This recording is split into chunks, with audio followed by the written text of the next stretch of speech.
It's John Pollock and Jimmy Korderas. This is our WWE Money in the Bank preview. It is coming up this Sunday night from the T-Mobile Arena in Las Vegas, Nevada, as the WWE will get the venue set for Brock Lesnar's return to the UFC a few weeks later when he takes on Mark Hunt in the very same building. By having an event that could be WrestleMania.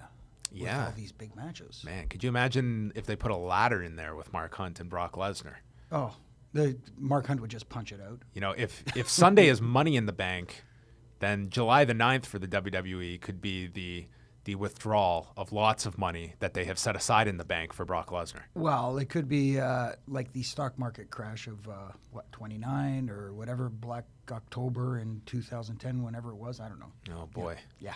Could be Brocktober. Brocktober? Oh, see, again. That is hardly an original. No, but still. Well, we're going to be chatting about Money in the Bank, which will not feature Brock Lesnar on Sunday. But I think, Jimmy, in terms of the three main matches, I can't imagine this being a disappointing show. I think you look at the two big singles matches, which have been hammered over our head as being WrestleMania worthy, and then the Money in the Bank ladder match. I mean, these three matches on their own, this to me carries the show. These are the three matches everyone is focused on. We have an undercard that is what it is, but it's those three matches that I'm looking forward to all three of them. Yeah, me too. I mean, especially the AJ Styles John Cena match, of course, the quote-unquote dream match, 15 years in the making. I don't know. 15 years. I don't know about that, but still, it's very interesting because we saw on Monday, especially during the contract signing the week before, the interaction on the microphone between both guys, walking that line between what is perceived to be going on backstage and how John Cena is perceived, trying to get a little inside baseball, shall we say. Was not a fan of it myself. I get why they do it. It appeals to that segment of the audience who thinks they are in the know from reading whatever they happen to be reading online.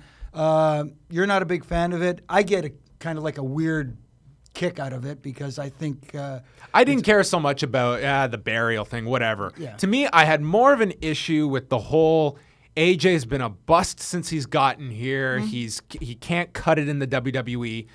That is promo 101, is that you never degrade your opponent to such a degree that you either lose to a nothing or you've beat a guy that's a bust. You want to build your opponent up, and that promo did not do that to me. For AJ had a fine performance on the microphone that night. Yeah. But to me, the takeaway of that promo was this guy who we have just seen headline pay-per-views with Roman Reigns has been categorized as a bust. So why am I looking forward to this match involving this big figure in John Cena and the guy he categorized as a bust? I'm like, this is not building the match up. And you saw a very different approach to their contract signing, and that word was not brought up, and it was very much the WWE, for whatever reason, had not seen the talents of this guy. He should have been here a long time ago, and this is a dream match on Sunday. Yeah, I think that approach is a lot better, and you're talking about promo 101. That's true, and especially coming from the supposed babyface in this, which makes absolutely no sense, because even a heel, when cutting a promo against someone else, doesn't really refer to them as nothing, will build them up, but then say, you may be good, but I'm great. I'm better. That's the way a heel would do it. The way John Cena did it 2 Mondays ago, I agree. That was not the good approach if you want to build up your opponent and make it seem like you're beating someone. It would be like the Pittsburgh Penguins facing the Toronto Maple Leafs and trying to make it seem like a dream match when really the Toronto Maple Leafs are a bust. Well, with Phil Kessel on Pittsburgh, it would be interesting. So yes, we're not going to get into Phil Kessel discussion. No. But I'm happy for the guy. Yeah, you know what? I'm happy for anybody who wins the cup. I don't care. I have no skin in the game. I'm not a fan of either team. So no Torontonians have had skin in the game for a long time. Yeah, for like 50 years. Springtime. 50 years. Well, I kind of feel bad for Jumbo Joe because that beard, was growing in pretty thick. So we got our conference finals. Every so often, we get a little run, but it's been a while. Yeah. All right, back to Money in the Bank. Let's start actually with John Cena, AJ Styles. I feel AJ Styles has to win this first match. I think it's going to be a multi-match program involving these two. This could take them through the summer, in my opinion, and I feel it will be fresh. But this first match, I think it's really important. The way it's been built up, I think you you drastically affect the legs of this program if John Cena were to win this match. Yeah, I agree with you. I think either AJ Styles needs to win this in somewhat convincing fashion, kind of like Del Rio did when he returned, or even Owens. Kevin Owens when he had his first match with John Cena. If that is not the scenario that's going to happen on Sunday, I am okay with there being a sort of a non-finish, as long as it's not John Cena beating AJ Styles and kind of reaffirming the fact that he doesn't belong in the WWE. If you know what I mean. Obviously, he does. Mm-hmm. I'm just saying from a storyline standpoint. I think the way it was set up, though, on Monday, with the way the contracts were presented, and you were essentially told this match, you are getting a clean match. There will be no run-ins because that is how it's been set up. I almost feel in this match, because Roman Reigns and Seth Rollins could be that non-finish, I think you do need a definitive winner in this first match because of the way it's been built up in the dream match scenario. And I don't think that affects this program moving forward either. I think AJ winning, there's a natural reason for the rematch, if not a few of them. Like, this could carry them through SummerSlam. I think they're going to have a tremendous match on Sunday, but it's certainly, to me, for the longevity of this program, I think it's fairly obvious AJ should win this match. Doesn't always mean he will. No, of course not. You never say never in the WWE, as they always say, but you're right. It does make more sense for AJ to come out of this match, looking really strong and beating John Cena. The return of Seth Rollins and his character have been heavily debated. You had this great babyface story on your hands, which we did see on the 24 special, but they have their key babyfaces in place. Mm-hmm. Seth Rollins was not in their plans to be a top babyface, and instead the heel side needed him, and that's the role he's in right now. How have they handled the return of Seth Rollins in your estimation, just a couple weeks since we saw him return? I think it's interesting because Seth Rollins has the ability, even though, like you said, with that WWE 24 special and coming back and getting that natural babyface reaction upon returning from injury, he's been very good at being slowly able to turn the crowd against him, despite the fact that he is that segment of the audience, a fan favorite for them. I think he's done a great job at being a heel. But again, there's that stigma with Roman Reigns where people are going to boo him regardless. So I think adding Dean Ambrose into the mix like they did on Monday, whether you like that segment or not, the interactions between the two, they're kind of at least laying the groundwork for more options going forward. And to your point earlier where you said that there may be a non-finish factor in this World Heavyweight Championship match, maybe Dean Ambrose is that wild card in that match, which causes it to become a non-finish or a disputed finish or whatever. Sure. Yeah, I think you look back as well, this return to Rollins, the natural comparison would be how they handled Hunter's return in 2001, the first quad tear, and perhaps the peak of Hunter's popularity, coming back in the fashion he did at Madison Square Garden, and it was a really well put together comeback plan that they had for him. And you have to remember the circumstances at that time, not all that different from what they had with Rollins and Reigns here, in that you had turned Steve Austin at this point. He was a heel when Hunter got hurt, and you could see it was the opposite of Reigns. It was this crowd wanted to cheer Austin, but they were adamant of him being a heel. And part of that was the match they wanted to get to after Hunter was injured was they knew this guy has to come back as a babyface from this. This is a great story, and Austin needs to be that heel. It fits into the story. They were the tag partners, but they realized as the invasion ended, it's just Steve Austin is a better babyface. Business-wise, the audience wants him to be a babyface, and they gave up those plans, and they flipped Austin back, and then it was Jericho that got the heel role with Hunter at WrestleMania. They changed course in that time period, even though it was their long-term plan, and Hunter still came back a massive babyface, but they, at the time, it was Hunter that wanted the Austin program at WrestleMania. Right. That was the idea for the Skydome. Today, you had a great option of Rollins coming back as this huge babyface. And the question would he be a more effective babyface, and would Reigns be a more effective heel? And you could certainly argue that point. Absolutely. I mean, Reigns as a babyface is not lighting the world on fire. That said, I feel this match is going to be great on Sunday. I think these two are going to work really hard. And I think the way to get out of this is the story going in is Reigns has never been able to beat Rollins, and I think you want to keep that, whether it's a non-finish or even the slight chance that you decide to pull the trigger and Rollins wins. Right. I think you should come out of this with Reigns still is chasing that win over Rollins. Yeah, that's a very interesting scenario. And going back to your point about, maybe switching Roman Reigns heel, I could see Roman Reigns excel as a heel. I think Seth Rollins, to me, just as my own personal feeling, is that he works better as a heel. He could be an effective babyface, but the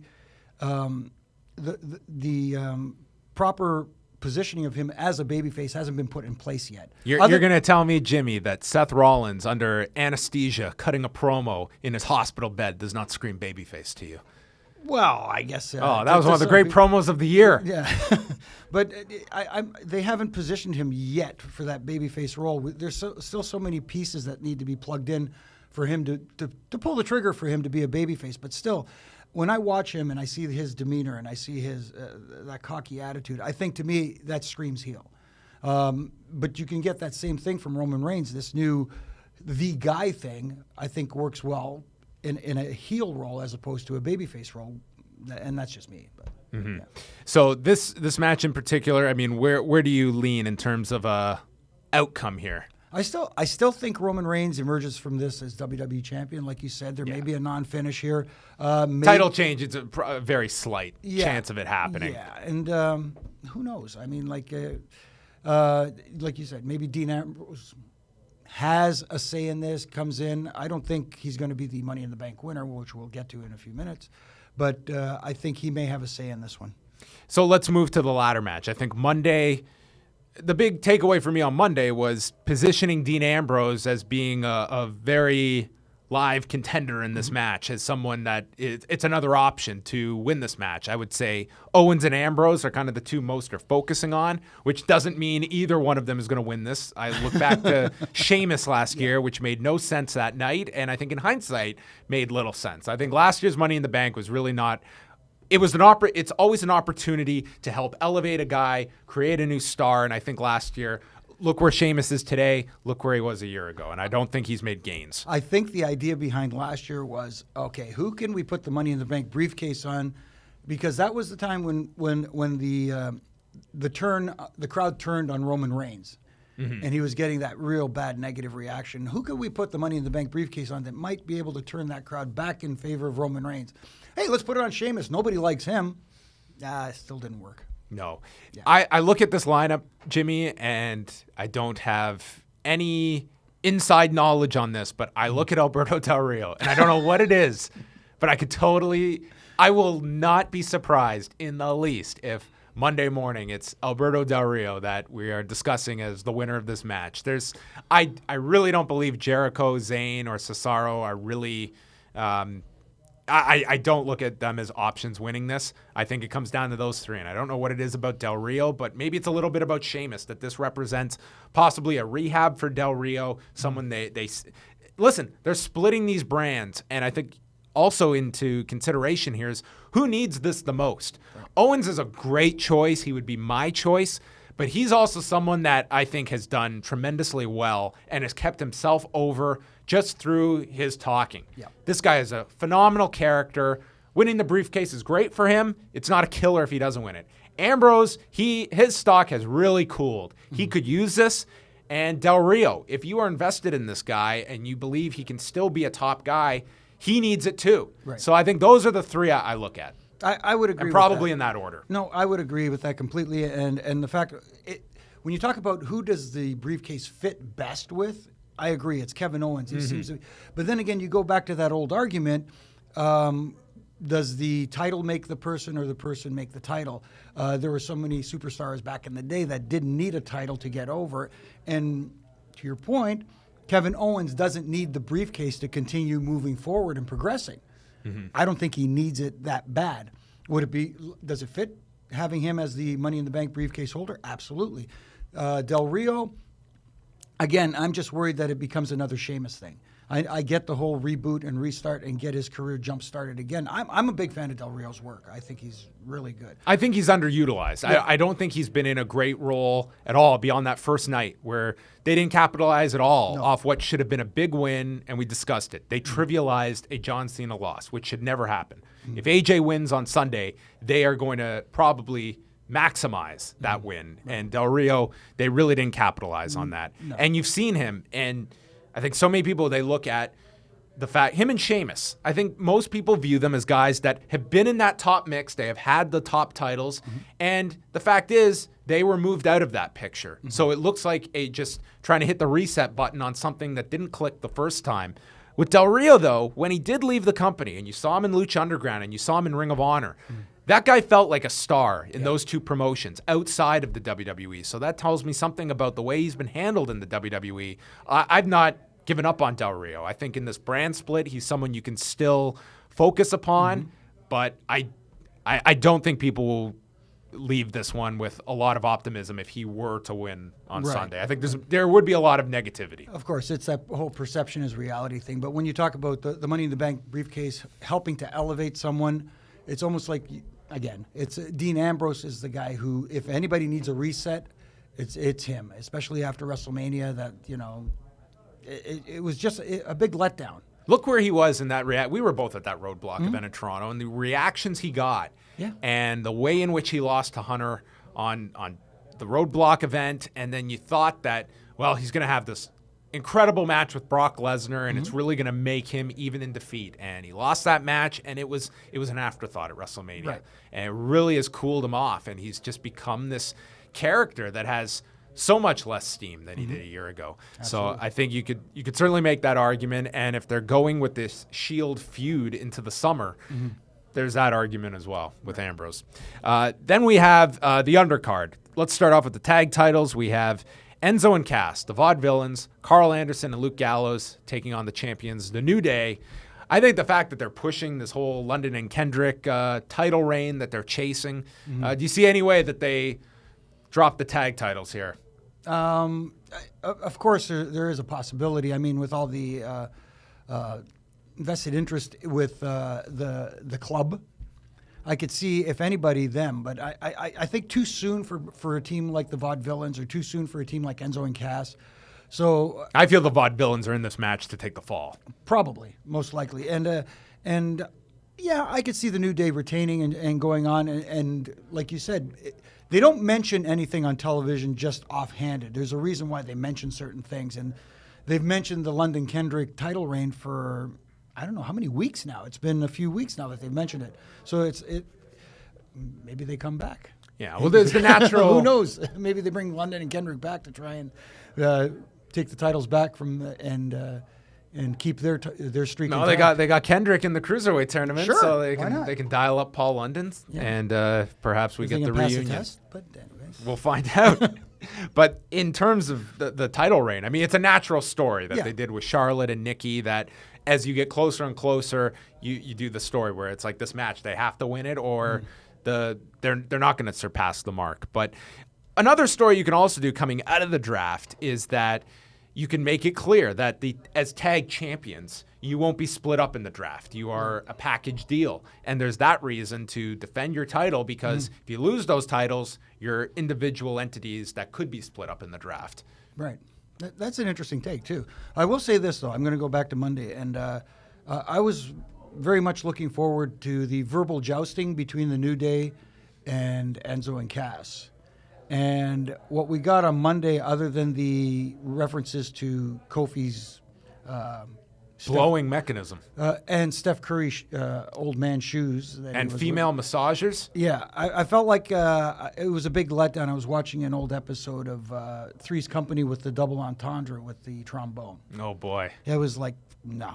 It didn't just, like, it cooled me off to the whole thing. Someone had some ideas on Monday, and they were the ones that had to execute. It looked good on paper. Sounded good on paper, but I don't know if I had read that on paper that I would have. Wow, this is some revolutionary comedy. Rusev and Titus O'Neil for the United States title. I just feel this is it's a match. Yeah. I don't see a need for a happy Father's Day moment of Titus winning this title, and Rusev wins clean. It almost feels like, this was like they assumed that with the 60-day suspension to Titus O'Neil on his return, he would get that, he's back, great, we put him in a program against Rusev, and nothing. And I'm not... Titus, I feel bad because Titus did nothing to get me invested in this match or this feud at all. At all. So. It's just a match. I think when you get out of the 3 big matches, and maybe there's a bit of interest in the tag titles, but beyond that, this just to me feels like matches that are thrown together that are largely taking time and just filling out a show, which takes us to Charlotte and Dana Brooke against Natalya and Becky Lynch. This is just a stopgap to whether it's continuing the Charlotte and Natalya program or maybe going back to Becky. I think this ends with Charlotte getting pinned or Dana Brooke screwing up and she loses the fall. But I think more likely it's a way to have Charlotte lose as the champion but not lose her title, which we kind of saw on Monday with Paige as well, who's not involved in this at all. Right, exactly. So I agree. I think it's the latter. I think it's Dana Brooke causes her team to lose, and we get the more friction there again. For all the build-up to the women's division and what was expected of it, that too has been a big letdown for me. Then we have our kickoff matches, Baron Corbin and Dolph Ziggler. The feud that I feel can carry itself to WrestleMania next year, Jimmy. This could just be our kickoff program. In light of Ryback leaving television, these two have become the go-to kickoff stalwarts. I don't know how long this feud is going to go on. I thought it was done 2 months ago, but it's still going strong. And then we have Apollo Crews against Sheamus. Last year's Money in the Bank winner is going to be on the kickoff portion. Of course. It's kind of like that, it's the Paul Orndorff syndrome. You the very first WrestleMania, you main event, and then the next year you're in the opening match in the 3-city. Orndorff or King Kong Bundy from 2 to 3. Yeah. Being in the main event against Hogan, then all of a sudden you're dropping elbows on little people. Be careful about those main events with Hogan. On little beavers. So Money in the Bank on paper, I think this will be a very strong show, mainly for those 3 matches that we outlined. It would be very difficult for those matches to disappoint. And I think that Cena and Styles, they're going to get a ton of time. And it's going to be interesting. Do you see any chance that Reigns and Rollins doesn't go on last? Do you see any kind of circumstance where that wouldn't go on last? Because they positioned Cena and Styles as pretty much equal to the main event going into this. Yeah, but again, you have to, in my opinion, that match has to be the last match. And it's going to get, AJ Styles, John Cena is going to get a similar crowd reaction as well as Seth Rollins and Roman Reigns, where the apparent babyface is going to probably find a hostile crowd against him, pretty much. So, to me, the World Heavyweight Championship match should, I was going to say always, but it should, I guess there's special circumstances, but in this case, it should go on last. I mean, as important as AJ Styles and John Cena is, that has to go on maybe... It's interesting when you look at... Not right before. It's going to be tough because if you put them on right before that match, you can burn out the crowd really quick, too. Yeah, I mean, you have 3 big matches here that you want to lay out. I would imagine the ladder match goes on really early, if not opens the pay-per-view. I would open. And you certainly want to have that cloud over the main event, that the winner of the Money in the Bank could come out at the end of that title match. So I think for that reason alone, you would kind of bookend the show with those 2 matches. I would think so. Cena Styles can go in the middle at some point. And you're right. Whatever is sandwiched in the middle of the 2 big singles matches, that's going to be a tough one for the crowd. Yeah, I kind of got a funny feeling the ladies may be there. Or maybe Rusev and Titus. Happy Father's Day. All right, so that is our preview of the WWE's Money in the Bank show. It kicks off Sunday at 7 Eastern on the WWE Network. And then afterwards, tune in to The Law. You can listen live at liveaudiowrestling.com. We'll have a full rundown of the show with Dan Lavransky and Jason Agnew. He is Jimmy Korderas. I am John Pollock. And enjoy Money in the Bank.